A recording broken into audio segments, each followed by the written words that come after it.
Ya, por la calle de Mesón.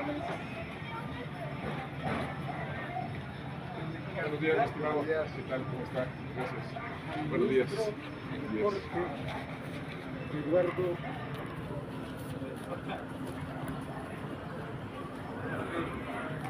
él Buenos días, ¿cómo estás? es filósofo del derecho, además de ser magistrado. ministro Eduardo. Pero actualmente es Yo soy candidato a ministro. pero actualmente Para el poder. es Yo soy profesor de la UAM, no es la Metropolitana, magistrado. y soy investigador del CONACYT. Sí, profesor de la UAM, investigador del CONACYT. Soy investigador del CONACYT.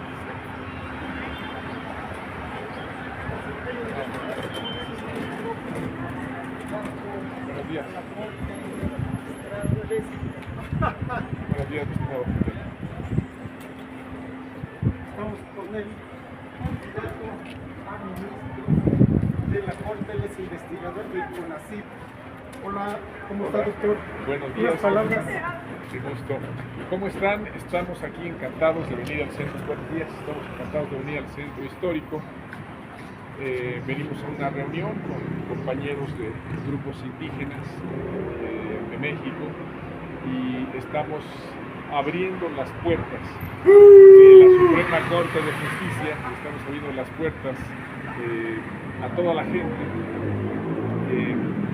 Porque necesitamos que el modelo jurídico neoliberal, el modelo jurídico occidental, se rompa y permita que sea reestructurado.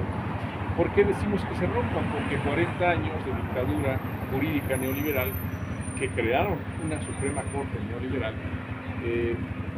arrasaron con muchos de los valores. Esto es complejo. Hay diferentes manifestaciones, diferentes problemas, pero algo que nos interesa hoy en la mañana, miren qué hermoso día tenemos hoy. Así es.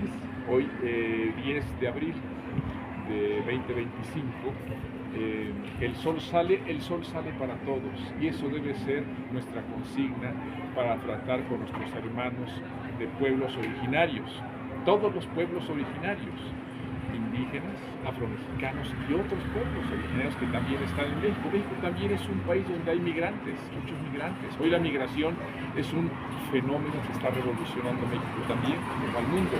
Y entonces tenemos que abrir las puertas del viejo castillo del derecho, ¿verdad? Del derecho occidental, del derecho neoliberal, del derecho discriminatorio. Miren, arrastramos la discriminación contra nuestros hermanos indígenas desde lo que llamaron el descubrimiento. No descubrieron nada. Existía Mesoamérica y éramos una de las más grandes civilizaciones del mundo. Colón no sabía qué estaba descubriendo y además andaba despistado, pensó que llegaba a la India.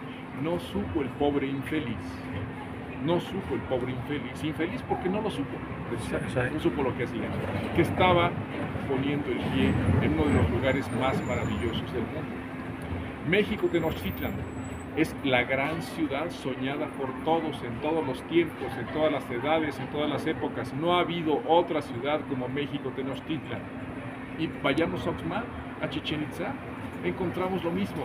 Nosotros fuimos los iniciadores de la sustentabilidad, del equilibrio climático. México Tenochtitlan, los españoles, pobrecitos en su ignorancia, que pensaron que llegaban a consumar el descubrimiento y a conquistar, no conquistaron nada. Sí. ¿Qué es lo que hicieron? Destruir lo que no comprendieron. Con la ideología de la cruz y la espada. Y la cruz y la espada eran lo mismo. La cruz es una espada hacia abajo, pero si la levantas se convierte en un arma. Y así destruyeron aquello que no comprendían. ¡Qué gran ignorancia! ¡Qué desprecio por lo más hermoso del mundo! ¡Qué desprecio por lo más sabio! El humanismo mexicano se nutre de nuestras raíces mesoamericanas. Por eso tenemos que rescatar a nuestras culturas originarias.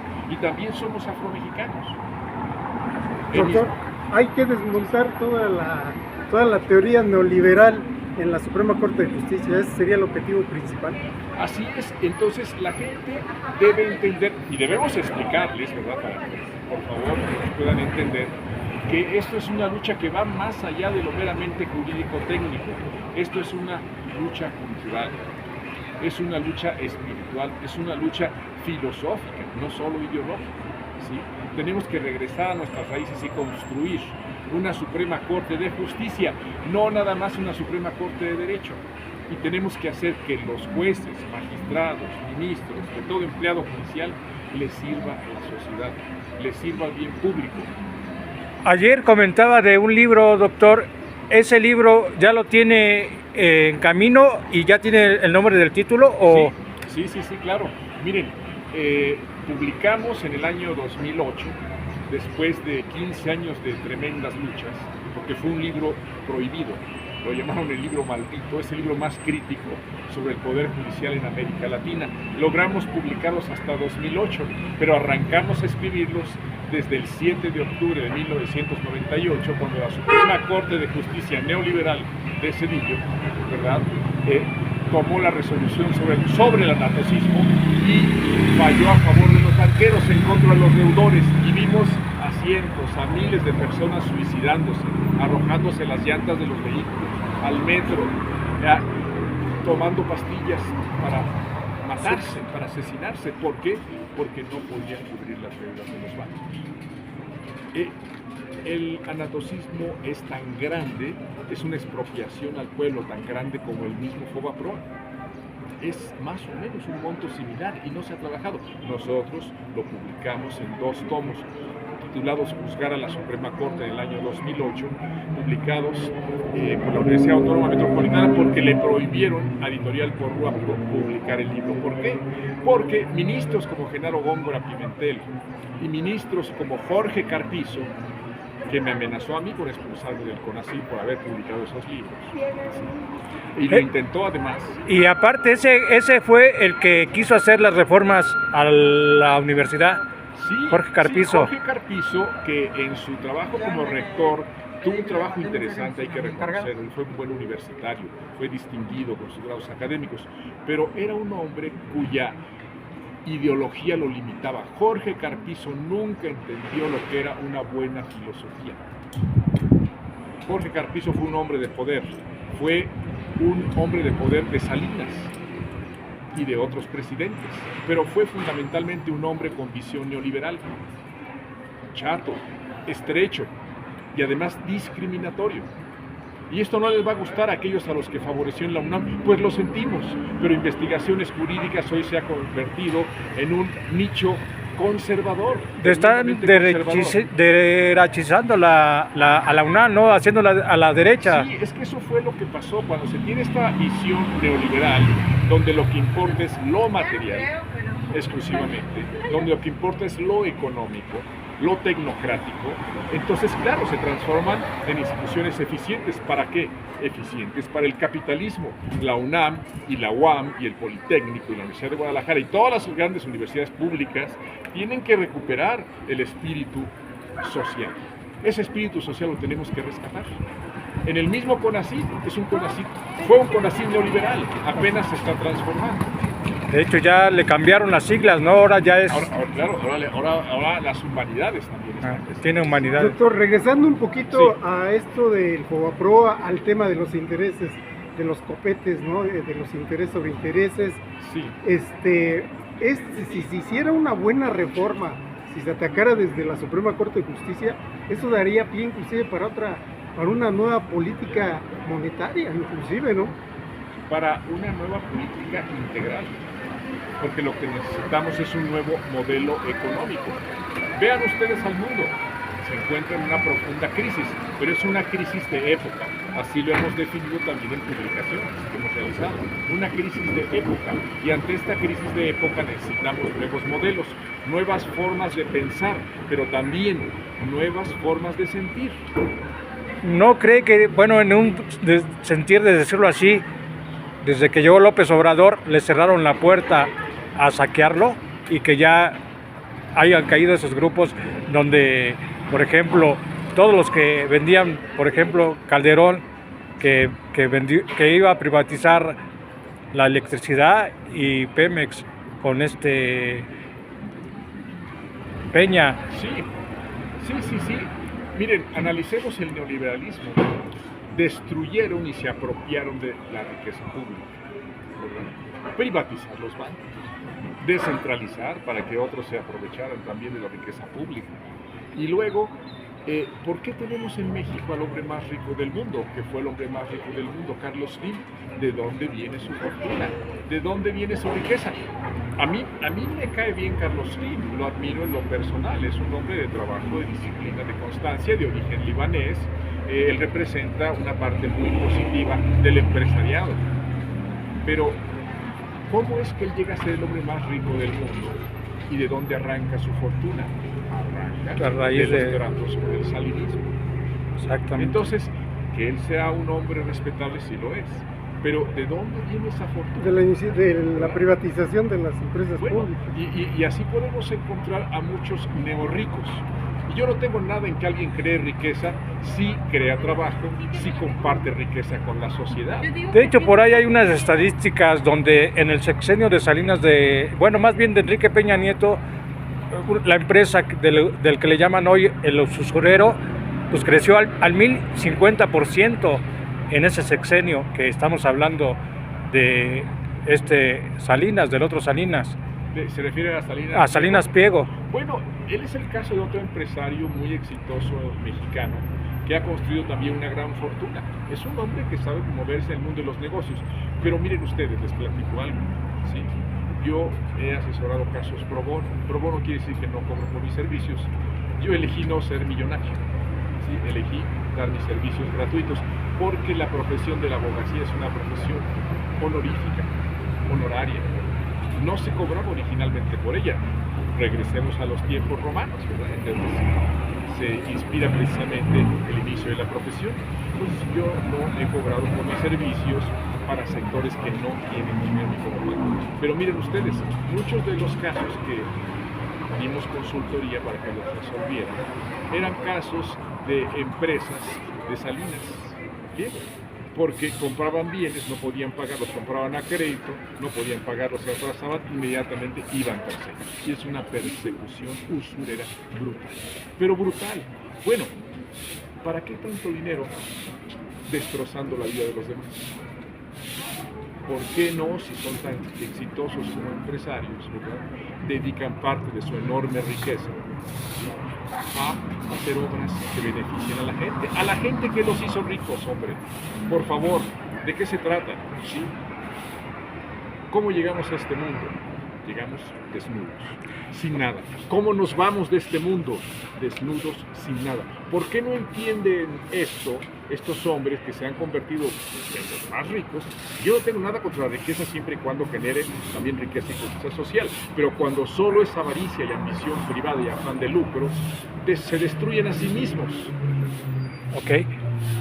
Yo he visto también que empresas mexicanas, cuando uno sale del país y se encuentra en otros países, vemos Claro Video, vemos Electras, vemos Bancos Aztecas, vemos Comex, vemos todos los productos nacionales. De hecho, uno ahí en donde estuvimos en Panamá, ve uno cosas hechas en Azcapotzalco o en Tijuana. Por ejemplo, camisas que cuestan allá $1 y zapatos de la marca Bubble Gum, que esos que les rascas y vuelven a chicle, igual, sí, a $1. Sí. O sea, $1 allá son 20 pesos, una camisa 20, y de buenas marcas, sí, hechas en México. Y por ejemplo, también hemos encontrado ICA, cementeras como es la Nahua, la Cruz Azul, la Monterrey, y todo eso en Centroamérica y América del Sur. ¿Por qué toda esa invasión de las empresas mexicanas hasta allá? Bueno, miren ustedes, tenemos que entender, porque también lo hizo Mao, también lo entendió. China creció porque entendió el capitalismo, y entendió el capitalismo que cambiaba, que se mutaba a la mitad del siglo XX, y después, y antes también. el capitalismo, si algo evoluciona en el mundo es el capitalismo. Ahora bien, ¿qué hizo China? Adaptarse a los cambios globales y mundiales. ¿Sí? ¿Qué ha hecho México? Intentó adaptarse con el neoliberalismo, pero fue a través de un materialismo rapaz, destructor, ¿sí? Profundamente ambicioso, individualista, y en el que el estado de la sociedad pasó a ser considerado como nula prioridad. No digo baja prioridad, digo nula prioridad. ¿Y qué estamos viendo ahora? Pues una gran efervescencia social. ¿Por qué la gente vota por Morena? Y yo no pertenezco a ningún partido político, pero apoyo las políticas sociales que benefician a la gente. ¿Sí? Entonces, ¿por qué la gente votó por Morena? No logran entender los neoliberales. No logran entender por qué. Porque no tienen filosofía, porque no tienen sentimientos, porque no tienen conciencia de lo que puede ser el mundo. Un mundo mejor. Hombre, el humanismo nos nutre de que hagamos algo por nosotros, creemos riqueza, ¿verdad? Si somos empresarios, creemos trabajo, pero también que le demos a la sociedad, que podamos retribuir, que retribuyamos a la sociedad aquello que necesita. Y así, con la riqueza compartida, se genera algo que no puede generar el neoliberalismo, que es la felicidad y la solidaridad social. Eso es lo que necesitamos. Ajá. Eso es lo que necesitamos también. Pero hablar de esto y decir esto en tiempos neoliberales era exponerse a la violencia, a la discriminación, ¿verdad? Y al bloqueo, a la persecución, al secuestro. Yo he tenido 3 secuestros.